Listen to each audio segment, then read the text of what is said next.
We're recording? Okay.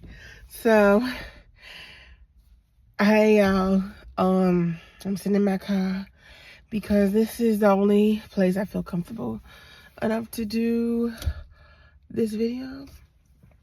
Because I live with my mom and my son is sleeping and I don't like when people are looking at me while I'm recording. So, in this video, we're just gonna spend time together and I'm gonna do this,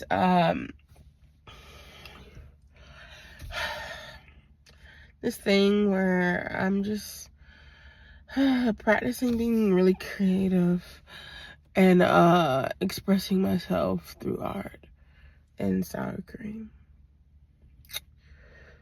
So today I've been thinking about death during my break.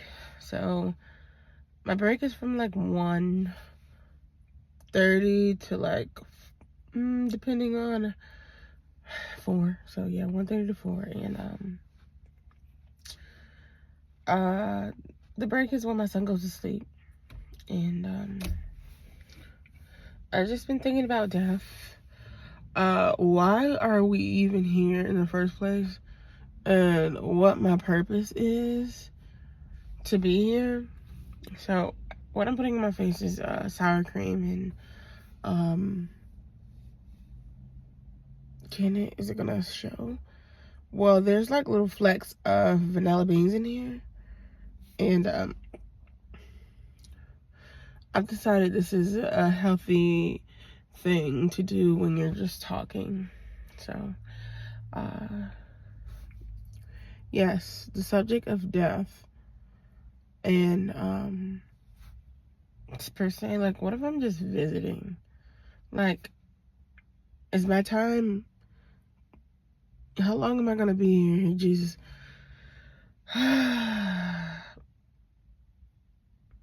So I'm starting to think, like, what if it's all just one blink of an eye? Like, what if the second you die, what if really you go to a place where you've always been? Because there's this scripture in the Bible that says that Jesus is in me and I am in him. So in my mind, that makes me think that I'm not really here, and that inside of my body is Jesus and I'm in him. So if I'm in Jesus and he is in me, then Jesus is in me. And I can't be blamed for everything, because we let it like set so high standards on making the right decisions, making sure we do all the checklists of what makes somebody normal or successful. What if I'm not running the show? What if my life is actually planned out? Like, all the intricate details, every person I'm gonna meet. Like, I'm not running the show here. God is the one who's living inside of me. And that also would make it true that we don't know when we're gonna be finished here. Do you know when you're gonna die? Nobody does. And I think that's because we're not really here. And that, sure, the brain has its functions and stuff, but we're like just kind of like vessels. So like, we have our sense of self. Like, I'm Tamara, and then there's Jesus living inside of me. But because I am in him, and he is in me, we're kind of like one. So I believe Jesus knows when my last day is. And that's also why we're not in control of anything, because we're not really here. And I also research this. Like, what happens to us when we die? And then that research led me to stories of people who were medically dead. Like, they died and came back to life. They were considered like dead on paper. Like, their heart stopped beating, and something with their consciousness kept going. But everybody around them, including the doctor and everybody, nurses in them, she's fucking worrisome. The coffee's right there. Why would you put it on my jacket? It's not on your jacket. It is. If it spills, it's gonna go on my That's jacket. why you came in here to get that water bottle? Yes. Now, if it spills my jacket, you was gonna wash. Okay, get out. I cannot ever escape. As I was saying,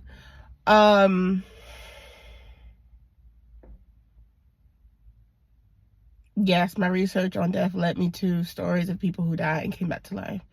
And this one story stuck with me, and this was like 4 years ago.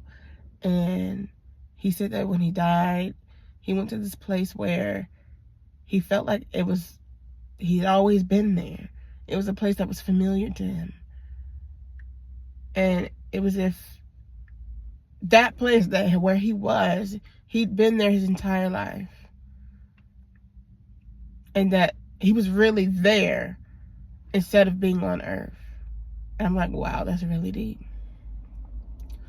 Because have you ever asked yourself, where do you go when you go to sleep? Like, when you dream. Like, what is that place called? I think I'm done with this. But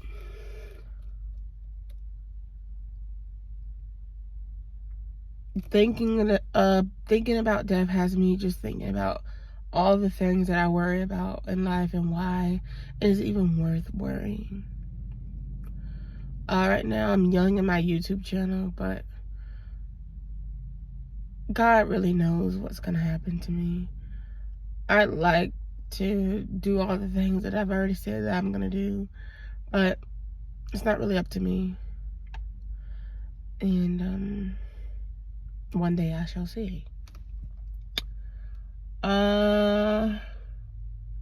What do you do when you're not being a mom?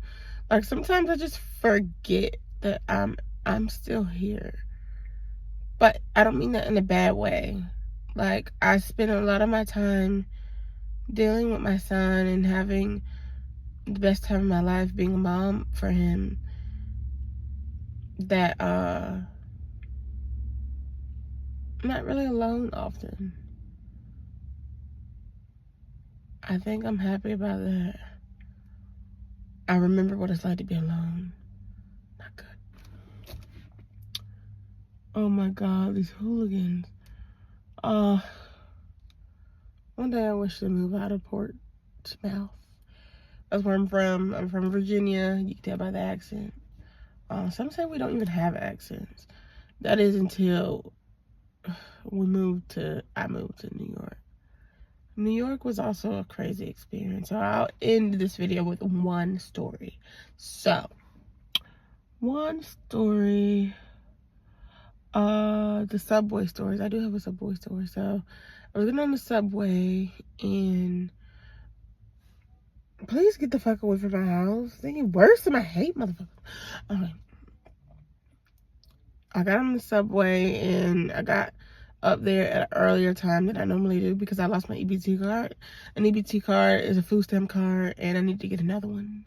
So I got on the fucking car trainee thing and I got up there and there was this girl. She kind of was looking like a guy and she kept looking at me, and when the train got to a stop, she got up from her seat as the train started to clear and sat right next to me and started talking shit. She started just talking softly and I'm just like, bitch, go away. And it was to the point where I just started to act like a crazy person until she fucking left. But then she started to say something. She said something that kind of like, girl, she said that my son looks soft. And I'm just looking at her like, and so you look hard? Because she was dressed like a dyke, but you're gonna say my son looks soft. And so after that, she asked me, do you want to fight? I looked at her, I said, bitch, I don't know. I didn't say bitch, I said, I don't know what that means. My stop came out and we got off the train. I'm done here, and I just pray that y'all have a beautiful day. And if there's anything I can do to help, thank you for getting me to 350 subscribers. And maybe I'll make it to 500 by the end of the month. Any ideas for what I should do, I'll take them. But until then,